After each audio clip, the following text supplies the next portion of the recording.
Halo guys, kembali lagi di channel YND Storyland. Di video kali ini, admin akan mendongeng sebuah film gelut-gelutan berjudul Taichi Zero yang dirilis pada tahun 2012. Film ini mengisahkan seorang pria yang dilarang untuk belajar Taichi bergaya Chen. Namun, tanpa diduga, pria itu ternyata memiliki bakat yang sangat luar biasa dalam bela diri Taichi. Gimana kisah selanjutnya? Mari kita simak alur ceritanya.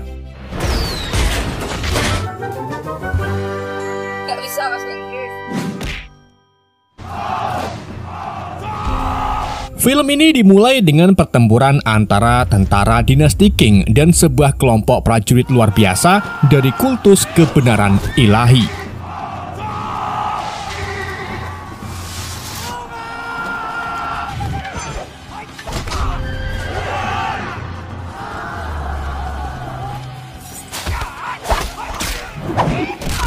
Dari kelompok kultus itu terlihat seorang pria yang paling menonjol bernama Lu Chan yang juga sering dijuluki The Freak atau si aneh karena memiliki tanduk kecil yang menonjol di pelipisnya serta sikapnya yang aneh. Di tengah peperangan itu, seorang prajurit bernama Nan sengaja membuat Lu Chan ngamuk dengan memukul tanduknya. Hal itu membuat Lu Chan marah dan mengalahkan banyak tentara musuh lalu berakhir pingsan karena terlalu banyak energi yang terkuras.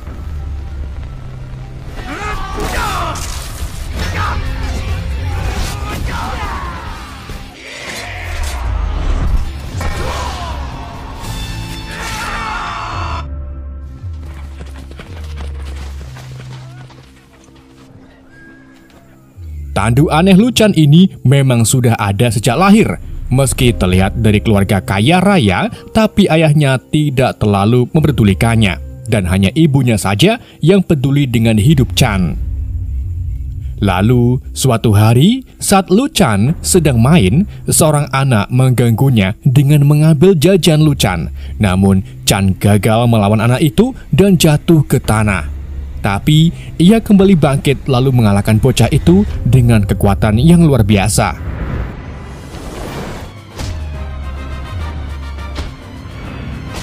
Kejadian ini kemudian menarik perhatian salah satu pengamen yaitu Zhao Kanping yang merasakan potensi besar dalam diri Lu Chan.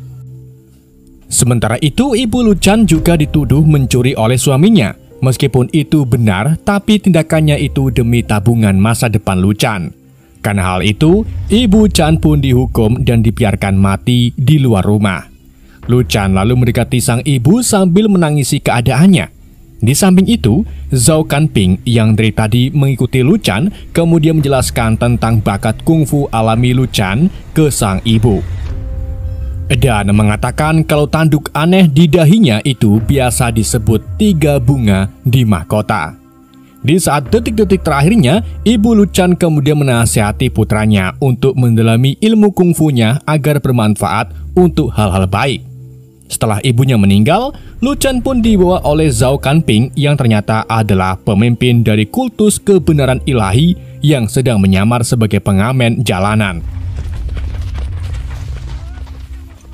Kita kemudian kembali lagi ke masa kini. Saat ia kelelahan, Lu Chan dibawa ke camp untuk dirawat oleh seorang medis bernama Dong. Di mana si Dong mengatakan ke Lu Chan tetap nekat ikut perang, maka ia akan berujung mati. Hal itu dikarenakan amukannya bisa menghabiskan seluruh energi Lu Chan. Jadi, kalau ingin tetap hidup serta mengontrol kekuatannya, maka Lu Chan harus bisa menyeimbangkan energinya dan menyarankan agar Lu Chan mempelajari kungfu yang lebih lembut dan tenang. Dong kemudian menunjukkan desa Chen Jia Gou, di mana Lu Chan bisa belajar kungfu di sana.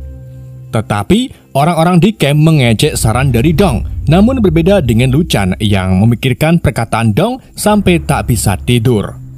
Lalu, saat larut malam tiba, camp tiba-tiba diserang oleh tentara kerajaan.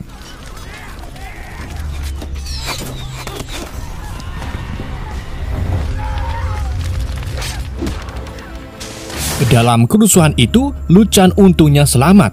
Ia juga mendengarkan saran dari Dong untuk pergi ke desa Chen Jiagao dan belajar kungfu dengan Master Chen Chang Xing.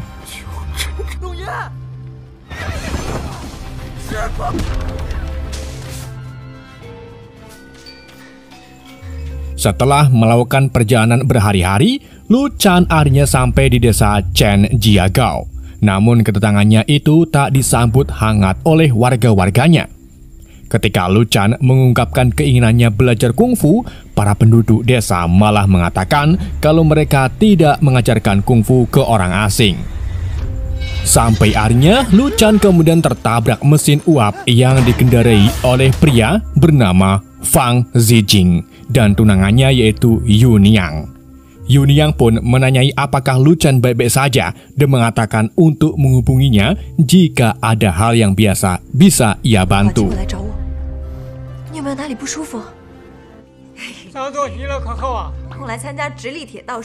Di malam harinya, Zijing dan Yuniang kemudian mengadakan pesta pertemuan dengan warga kota.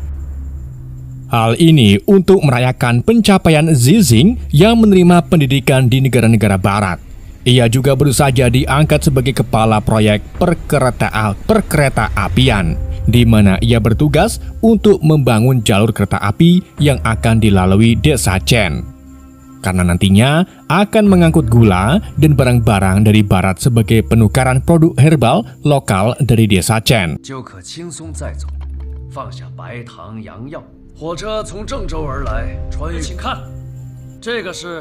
Tak hanya itu saja, Zijing juga memasang lampu listrik di sekitar ruangan tersebut dan meyakinkan penduduk desa tentang teknologi barat yang mampu membuat masa depan mereka lebih baik. Namun di waktu yang sama, arus pendek tiba-tiba meledak sehingga membuat kecewa para tetua desa.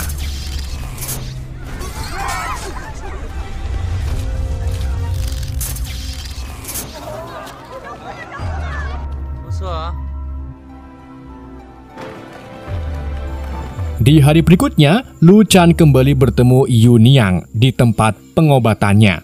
Di sini, Lu Chan menanyakan tentang keberadaan Grandmaster Chen karena ingin belajar kungfu. Namun, Yuniang terlihat seperti setengah hati memberitahu Lu Chan tentang keberadaan Grandmaster dan menunjukkan agar pergi ke Gunung Wuliang. Tak menunggu lama, Lu Chan kemudian dengan cepat menuju ke sana. Namun, ia tak bisa menemukannya. Karena kebingungan, ia pun kembali ke Yuniang. Namun Yuniang ternyata tidak mau memberitahu secara spesifik di mana Grandmaster berada. Karena bagaimanapun para warga desa tidak mau mengajari Chen kungfu kepada orang lain. Mendengar pernyataan itu, Lu Chan pun jadi marah dan menyerang Yuniang. Tapi karena kemampuan bela diri Yuniang tidak kaleng-kaleng, maka ia bisa mengalahkan Lu Chan dengan mudah.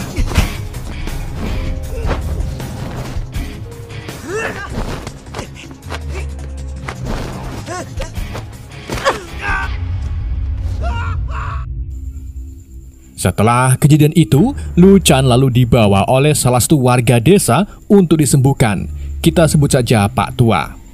Jangan dong, Pak Bagong. Ia menyimpulkan kalau Lu Chan ini sedang sekarat karena setiap mengeluarkan amarahnya, Lu Chan selalu kehabisan energi. Namun karena itulah, Lu Chan ingin belajar ilmu Chen Kungfu didorong agar pulih dari kondisinya yang sekarang.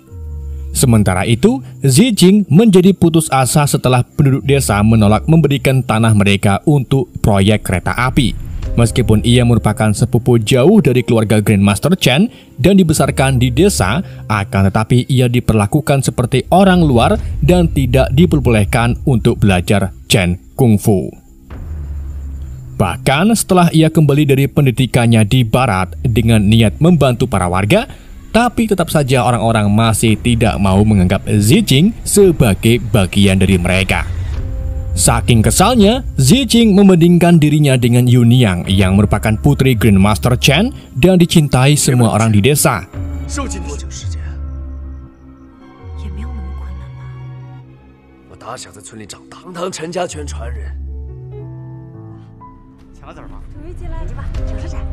Keesokan harinya, Lu Chan menantang Yuniang lagi untuk pertempuran kungfu. Tapi lagi-lagi Lu Chan dikalahkan oleh Yuniang yang kemudian mengusirnya dari desa.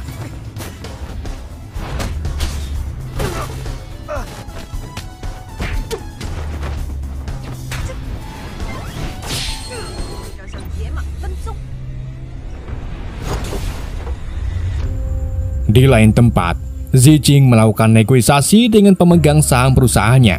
Ia meminta seorang perwakilan dari perusahaan dagang India Timur yang bernama Claire untuk menangani para penduduk desa.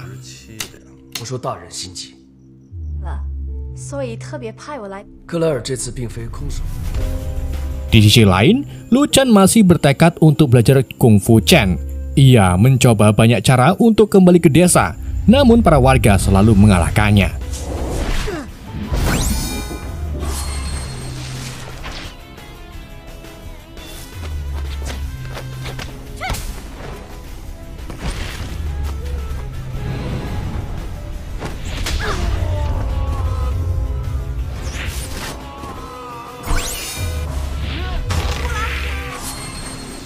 Hingga akhirnya, Pak Bagong yang satu-satunya warga paling ramah kemudian menasihati Lu Chen kalau ia bisa belajar Chen Kung Fu dengan meniru gerak-gerakan penduduk desa saat berkelahi.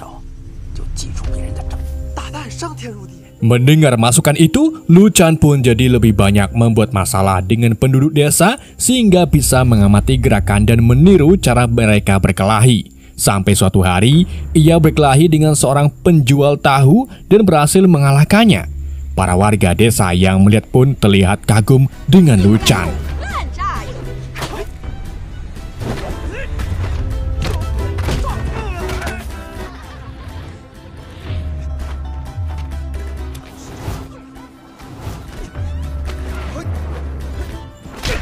Semua itu berkat kegigihan Lu Chen dalam mempelajari gerakan-gerakan kungfu dari penduduk desa. Tapi setelah pencapaiannya itu, Lu Chen menjadi kehabisan tenaga dan pingsan.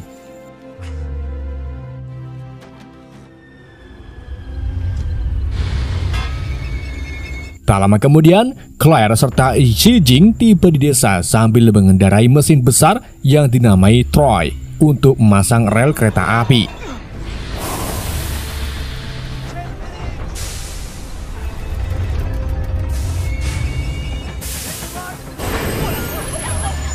Yuniang pun mencoba menghentikannya dan memohon ke Zijing agar tidak menghancurkan desanya.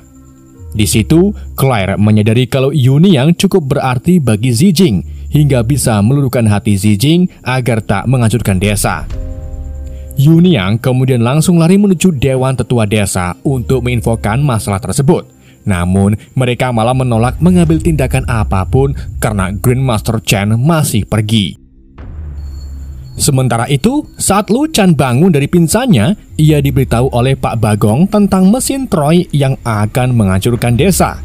Pak Bagong itu lalu menyarankan Lu Chen agar merusak mesin Troy dan menyelamatkan desa, sehingga ia bisa menjadi pahlawan bagi desa Chen. Dan mungkin dengan cara itulah para warga desa mau mengajarinya kungfu.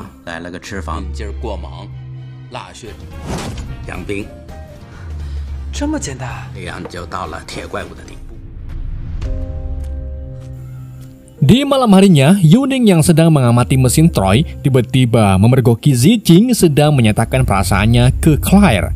Ia pun menyela di antara mereka sambil basa-basi, tanpa mereka sadari kalau Yuning sedang mengambil buku tentang mesin Troy. Saat kembali ke desa, ia lalu meminta bantuan petugas pos untuk menerjemahkan buku tersebut.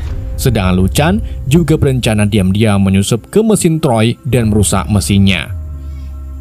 Dengan rencana yang dipikirkan matang-matang, Lu Chen lalu berlangsung menyusup ke mesin dan mengalahkan beberapa penjaga.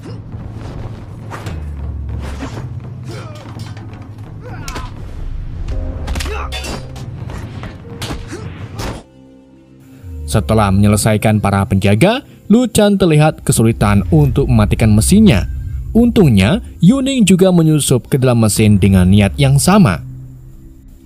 Alhasil, mereka pun mulai bekerja sama untuk menemukan titik lemah mesin. Namun, salah satu prajurit yang masih hidup tiba-tiba membunyikan alarm darurat, sehingga membuat Zijing dan Claire mengetahui aksi Yuning dan Lu Chen. Zijing lalu memperingatkan Yuniang, jika ia menghancurkan mesinnya, maka Zijing akan menganggap Yuning musuh. Namun, Yuniang tak peduli dengan perkataan Zijing dan tetap bertekad menghancurkan mesin Troy sampai menyebabkan ledakan besar.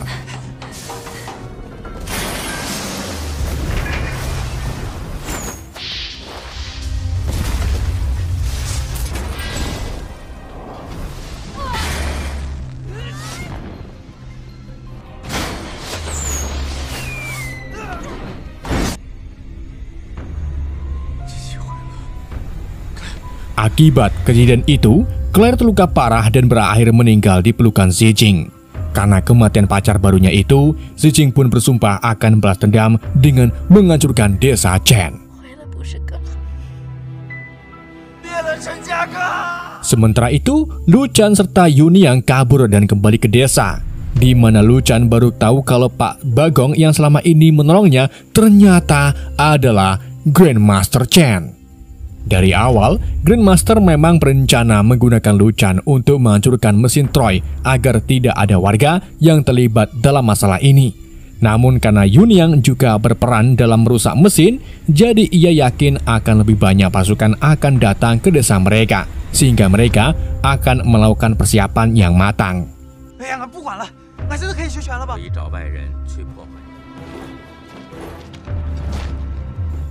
Di hari berikutnya, pasukan musuh pun bergerak. Begitu pula dengan para penduduk desa yang mulai bersiap untuk pertempuran di bawah arahan Grandmaster Chen. Meskipun begitu, Grandmaster meminta warganya agar tidak menyakiti musuh dan hanya berniat mengusir mereka saja.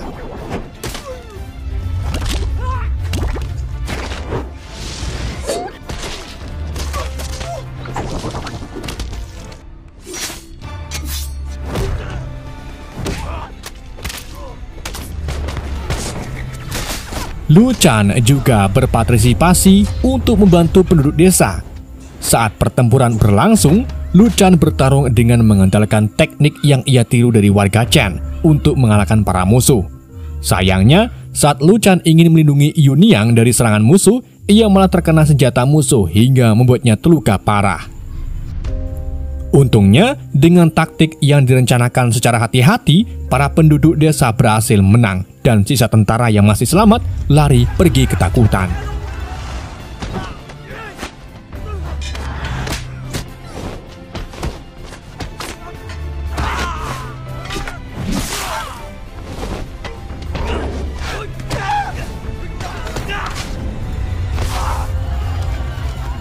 Di samping itu, Lu Chan yang terluka parah dibawa ke rumah tetua dewan. Di sana, para tetua memperdebatkan apakah ia harus dihukum karena mencuri gaya kungfu Chen atau dilepaskan saja. Namun, Yuniang membelanya dengan mengatakan kalau Lu Chan tak mencuri melainkan belajar secara terbuka, karena Lu Chan secara terang-terangan mempelajari kungfu Chen dengan cara berkelahi melawan penduduk desa setempat. Bahkan, para warga juga mengamati hal itu. Namun, para tetua masih teguh pada moto mereka kalau orang luar tidak diperbolehkan mempelajari Chen Kungfu. Tapi, Yuniang tak diam saja. Ia bertekad ingin menikahi Lu Chan untuk menyelesaikan permasalahan ini. Karena jika Lu Chan resmi menjadi suami Yuniang, maka hal itu bisa mengubah statusnya menjadi warga desa Chen. Akhirnya, kini Lu Chan dan Yuniang pun resmi menikah. Film lalu diakhiri dengan dua orang misterius yang terlihat memasuki desa. Meskipun keduanya dilarang memasuki desa oleh salah satu penduduk desa, namun mereka tetap bersikeras ingin memasuki desa. Alhasil, perkelahian antara mereka pun tak bisa dihindari. Film pun berakhir. Oke guys, itulah alur cerita film Tai Chi Zero. Semoga kalian terhibur dengan alur cerita yang saya bawakan. Mohon maaf jika ada kesalahan dalam penyampaiannya. Sekian dari YND, sampai jumpa di video berikutnya.